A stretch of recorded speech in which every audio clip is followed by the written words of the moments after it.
ثم أسهد الغاب حتى نتمكن من المرور من التيران، فعلينا بوجه الرحمن حتى نكون أسود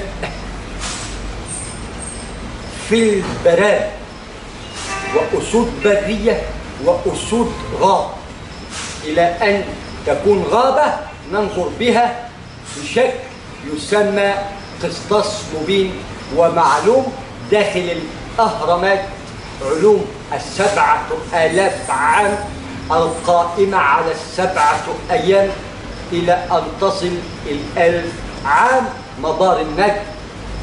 فسوف نضع لبنة تكون لعالم السياحة آية ومفتاح للأمم، لأنها عادتها للأمم، لأنها معطاءة بنظام وبقانون حتى تكون خير ولا تضل بعد هذا المثلث أبدا، ونكون لمن أمامنا مفتاح وخلفنا مفتاح والميمنة مفتاح، فيتكون هذا المثلث القائم على الحق إلى أن نصل للميسرة، نبحث ونطوف 7 على الميسرة حتى نتمكن من الفار رقم 4 المسمى في المثلث بالضاد.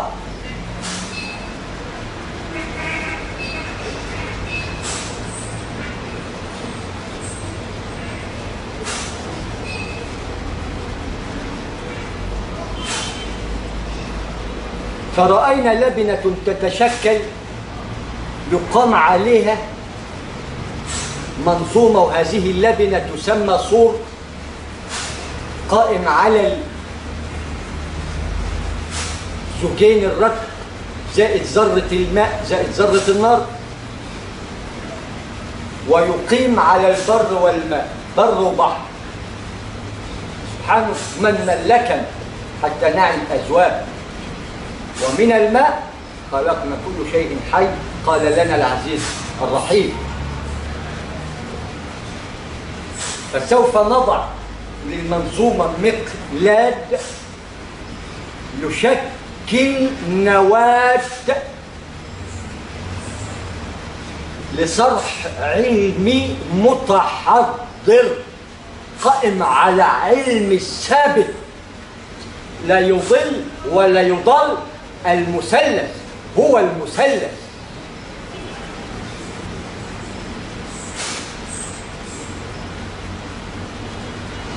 والسياحة قائمة على مثلث، واقتصاد قائم على مثلث، لأن يوجد ما هو يشكل لنا نواة تسمى العلم، وما أدراك. فمن خلال هذه النواة سوف نرى مثلث قائم على ميزان السماء 3 أهرامات، وعين المثلث زوجين الرق زائد ذرة النار، ده اللي يشكل لنا نواة علمية تكمن في القلب يا سيدي، لأن هنغرس الشجرة الآن حتى تكون خير شط.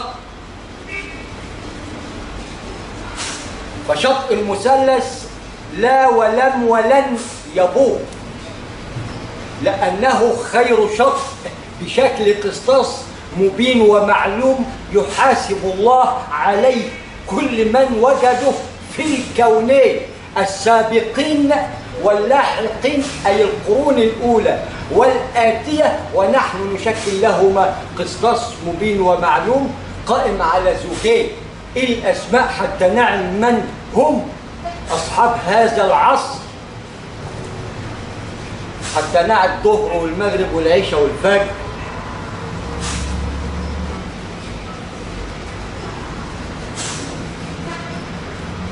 فقانون المثلث خارج نطاق الديانات لأنه قائم على حرف مؤدي إلى رقم. حرف واحد، الألف حتى تكمل الله، ورقم واحد حتى تكتب أرانب مليونات تبدأ بجنيه. الميل بيبدأ، الألف ميل بيبدأوا خطوة، والخطوة هي المؤدية للألف مدار النجم إلى أن تبقى 1001 تعي إلى أين أنت ذاهب. فعندما ترى الأهرامات ترى ميزان السماء قسطاس مبين ومعلوم يحجه أهل الدين آنذاك قبل أن تأتي الديانات. وعندما شكينا فيما نقول وتبهوأت وهكذا نزلت الديانات فازددنا خلاف، مع أنها تشكل مواقيت مبينة ومعلومة لأنها علم. يعني ما هو بداخل الزبر علم، ما هو بداخل التوراة علم، ما هو بداخل الإنجيل علم، ما هو بداخل القرآن علم، وما أدراك بما بينهما من ألوان.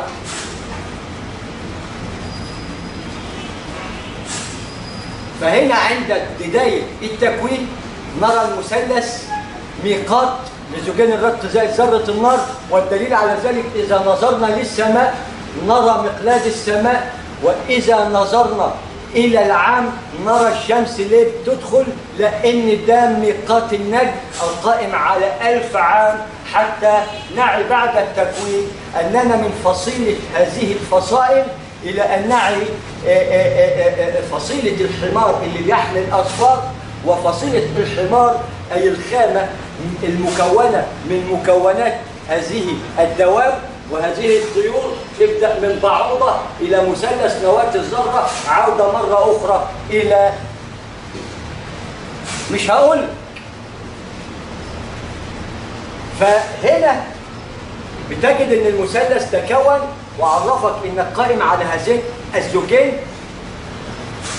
اللي هم زوجين الرق زائد ذرة النار، اللي اتخلق منهم من البعوضة إلى ما شاء الله لتحت، وإلى الديناصور لفوق. والبعوضة والنحلة والذبابة كانت هذه الأشياء عندما ذكرت فشكلت لنا قسطاس مبين ومعلوم، وكله قائم على وهن. وانظر إلى الذبابة، ضعف الطالب والمطلوب حتى يحسك من خلال النواة انك تشغل مخك 7 تعرف ان هي انت بتبحث عن البقاء. عندما ترى مثلث الديمومة تعي أنك في دار البقاء بمقياس مثلث نواة الذرة المؤدية إلى الخلد والنقاء في المجرة الكونية القائمة على مثلث علم ينتهي به الناس، صدقة جارية، ولد صالح. تجد في المقابل مثلث ما لا عين رأت ولا أذن سمعت ولا خطر على قلب بشر، لأن لا يوجد عبد أغنى من ربه ولا أقوى، ولم يكن له كفوا في الأرض ولا في السماء أحد سبحانه وتعالى. سبحانه وتعالى.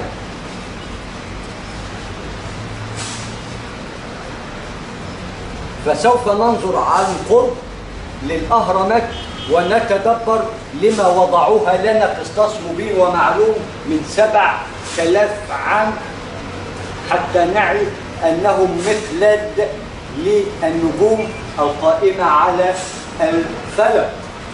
أي الفلك عندما يكون الظل قائم بذاته بداخله فلك، ولكن فلك عندما يكون قائم بذاته ظل في 3 شعب يسبح فيه الكون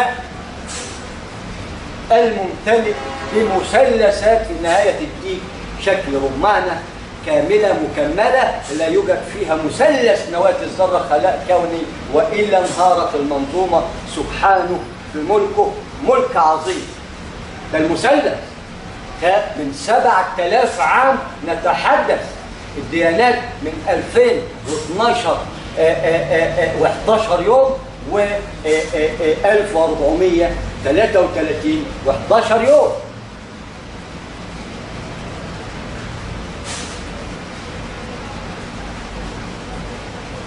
يبقى هنا رأينا المثلث اللي بيشكل لنا نواة التكوين. فهنا هيجسد لنا النفس اللي هي جسم الحيوان، ولكن عزنا الله سبحانه وتعالى من خلال من عملت أيدينا وجسدنا شكل أسد حتى نعي أنه صاحب قانون، إذا جعان يا شبعان كفى الله المؤمنين شر القتال. ومن هذا المنطلق بنتحدث في المثلث القائم على 7000 عام قبل أن نأتي، لأنه ينبئ بالمنبئين، ولكننا الآن في بداية التكوين. نجد أننا بشكل حيوان، ولكن الرأس رأس إنسان، حتى نعي أننا من هذه المكونات، حتى نعي أن هذا الرأس يرتقي فصيلة الأربع، إلى أن نعود إلى سم الخياط كما تكوننا كما ذكرت الثم في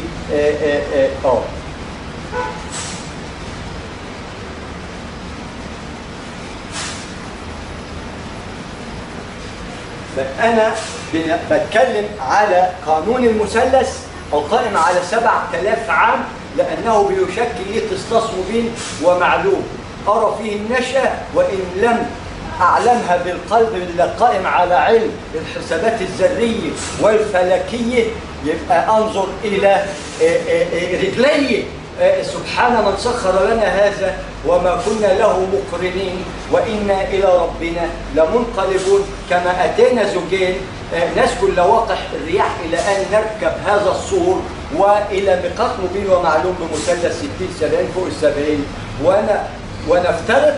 ولكن ماذا فعلت في هذا المثلث؟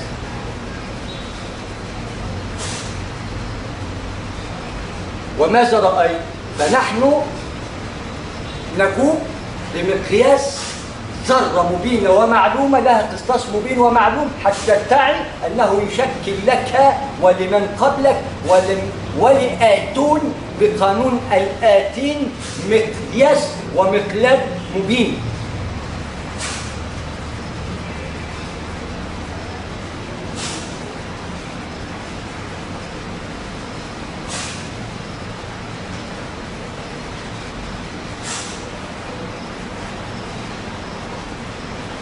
يبقى احنا خدنا الزوجين، الصفة الآدمية من خلال الرأس اللي هيرتقي لابد أن يتميز بقانون كما هو الأسد في الغار. ده قسطاس مبين ومعلوم. وبسرعة الأسد سننطلق 1000 يوم إن لم نعي هذه المثلثات القائمة على الأحرف والأرقام اللي لا تعدي لبنة أي مثلث نواة ذرة.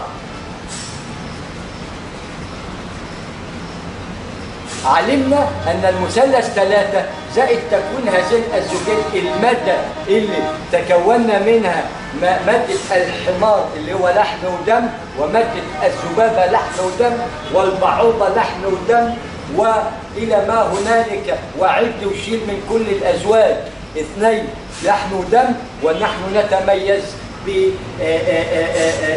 بالقيادة لأننا نرتقي هذه الأشياء بالعقل القائم على مثلث نواته في القلب يتعنصر من خلال شرايين السم يؤدي إلى العروق إلى أعلى الشجرة، ويقطف من خير شجرة تسكن منازل. بتبدأ هنا بمقياس ذرة تنتهي إلى ما شاء الله سبحانه في ملكه، ملك عظيم، ملك عظيم.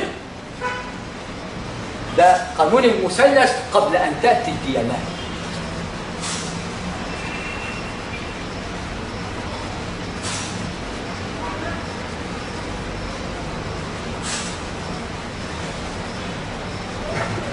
فهنا وجدنا 2 مادتين، أول واحدة لا مرئية قائمة على الروح والنفس.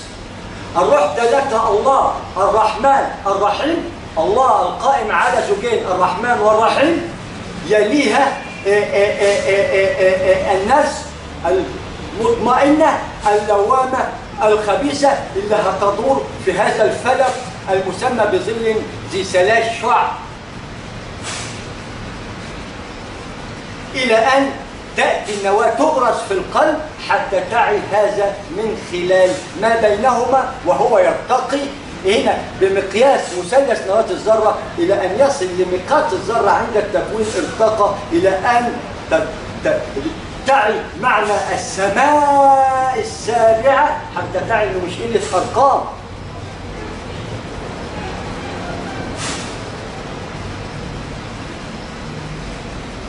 فهنا رأينا 3 مثلث زائد مكوناتنا الجسد زائد الصفتين، يبقى أدى الجسد تكون من مادة، والسمتين السمة الربانية اللي بتشكل الجلالة إن لم تستشعرها فانظر إلى بصرك. عندما تعي آية وبصرك اليوم حديد يتوقف عند 1000 عام إلى أن تخترق، إذا أذلك رأيت، ما أذلك رديت. تقوى الله في المثلث، لأنه لا يرد أحد، ولكن بما عملت أيدينا. نوع عملك إيه اللي هيشكل لك مقلاد يا تطلع لعلميين أو لعليون، وما أدراك ما بين هذا وذاك. بينه 5 الأولى فتحت لسيد الخلق ويرتقي في 7 ورب العرش 8 وما بينهما 5.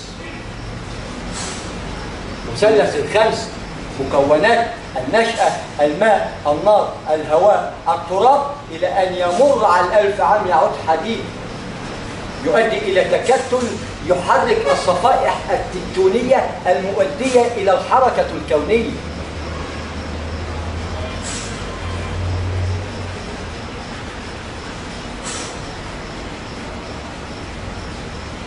بميقات مبين ومعلوم 24 ساعة لا تزيد ولا تقل، محرك عجيب لا نتدبره في يوم من الأيام ولا حتى على مر 1433 عام، ولا لمن سبقونا بالإيمان 2012 و11 يوم، حتى نتعاون على البر والتقوى كفانا، لأن ما تبقى إلا القليل، فلا بد أن نغتنم القليل في وضع لبنة واحدة تشكل مثلث ومقلاد لمن خلفنا حتى نكون لهم خير آية.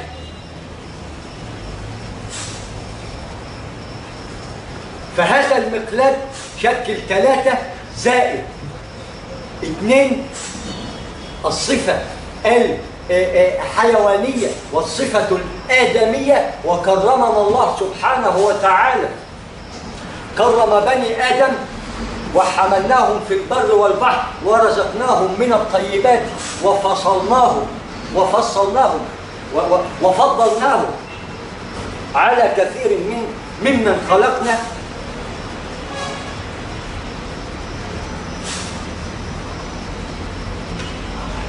سبحانه وتعالى عندما تقرأ الإسراء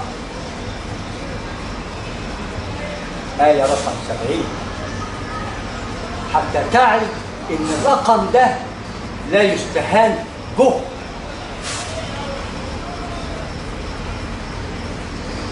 السبعة النواة اللي بنتكلم فيها اللي هنشوفها 7 أيام حتى نعي أنها من نتوءات مثلث نواة الذرة، أي الذرة اللي بتشكل الصفر اللي أمام 7.